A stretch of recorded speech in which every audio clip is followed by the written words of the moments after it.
Selamat datang pada video panduan penginputan laporan indikator ibu hamil KIA dan balita KIA pada website Si Gizi Kesga.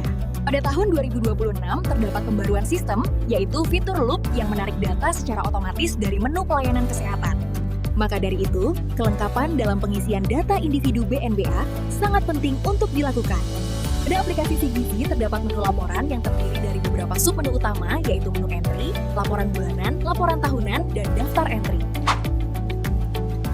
Untuk entry laporan, klik laporan program, lalu klik indikator bumil, klik entry, kemudian masukkan data sampai bulan dan tahun pelaporan. Terkait ibu hamil, terdapat beberapa poin yang perlu dicatat dan dilaporkan dalam laporan program pada aplikasi Si Gizi Kesga.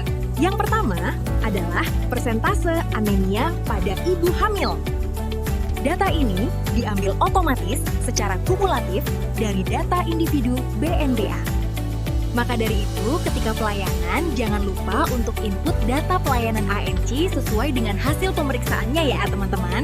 Dalam pelaporan ini juga terdapat kolom data terakhir, agar petugas bisa pantau riwayat data sebelumnya. Poin selanjutnya adalah persentase ibu hamil anemia ringan yang mendapat terapi tablet tambah darah oral. Untuk poin ini, khusus hanya untuk ibu hamil dengan anemia ringan yang mendapat terapi tablet tambah darah oral. Pada saat menginput pemeriksaan pelayanan ANC, akan ada pertanyaan terkait tata laksana anemia ringannya jika ibu tersebut masuk kategori anemia ringan. Poin selanjutnya adalah persentase bumil anemia sedang dan berat yang mendapat tata laksana di tingkat lanjutan. Pada poin ini, jangan lupa menginput di data BNBA ketika ibu hamil dengan anemia sedang dan berat mendapatkan tata laksana tingkat lanjutan ya teman-teman. Poin selanjutnya adalah persentase ibu hamil mendapat dan mengkonsumsi suplementasi gizi.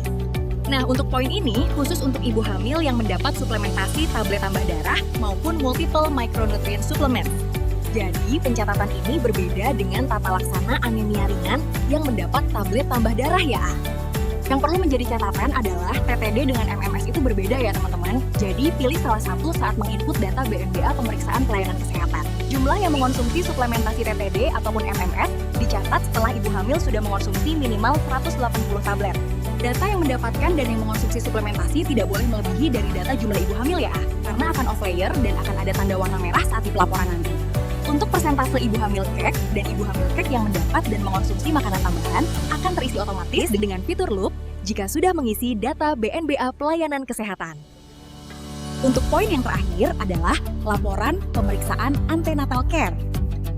Pada poin ini, pelaporan juga menggunakan fitur loop yang akan ditarik langsung dari data BNBA jika sudah terisi dengan lengkap. Setelah semua sudah terisi, klik simpan. Data akan terupdate di sistem sekitar 8-24 jam. Ya, poin-poin apa saja sih yang dilaporkan di indikator balita KIA? Yang pertama adalah bayi baru lahir.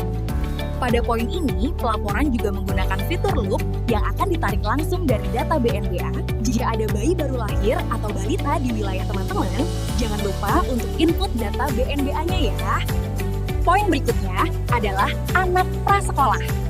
Dalam pelaporannya, pada bagian ini, sampai dengan anak prasekolah ditimbang, juga menggunakan fitur loop.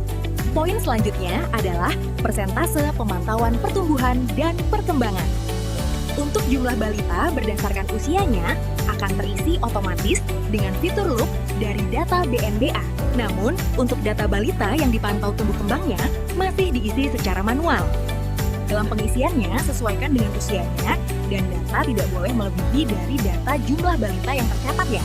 Poin berikutnya adalah cakupan balita dan anak prasekolah dilayani SDIDTK di FKTP. Sebalita dan anak prasekolah yang mendapatkan pelayanan SDIDTK antara lain pada pertumbuhan yaitu timbang berat badan, ukur tinggi badan, ukur lingkar kepala, penilaian status gizi dan pertumbuhannya. Pada perkembangan yaitu pengisian KPSP, tes daya lihat, tes daya dengar sesuai usianya, dan juga pemeriksaan KMPE, GPPH, MCR atas indikasi. Poin selanjutnya adalah persentase balita dan anak prasekolah yang terdeteksi ada gangguan atau penyimpangan perkembangan dan mendapat intervensi. Poin ini diisi secara manual, jumlah data yang diintervensi tidak boleh melebihi dari jumlah data yang terdeteksi ada gangguan dan penyimpangan ya.